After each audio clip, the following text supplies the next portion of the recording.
Welcome to our channel. Today we how to withdraw from Snowflake Tasks results to staging tables, full guide step by step clearly. To withdraw results from Snowflake Tasks to staging tables, follow these steps. First, log into your Snowflake account.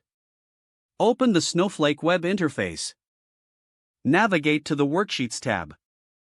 Create a new worksheet for your SQL queries. Identify the task whose results you want to withdraw.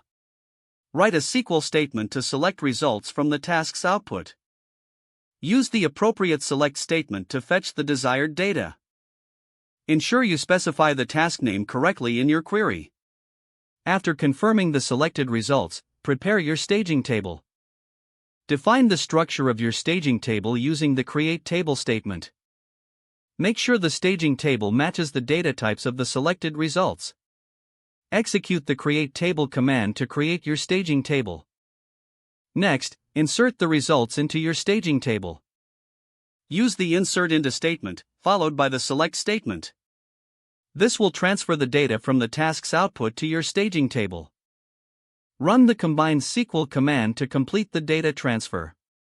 Review the contents of your staging table to confirm successful withdrawal. Optionally, set up a schedule for the task if regular withdrawals are needed. Regularly monitor the emptying of the staging table as needed.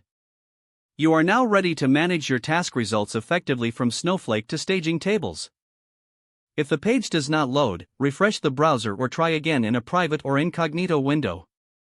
Make sure you are using the correct email address, then retype it carefully to avoid small typos. If your password is not accepted, use the reset option and create a new strong password you can remember. Check your spam folder for verification or security emails, then complete any requested confirmations. Enable two-factor authentication if available to improve account security and reduce unauthorized access risk. After signing in, review your profile details so your contact information and settings are accurate and current.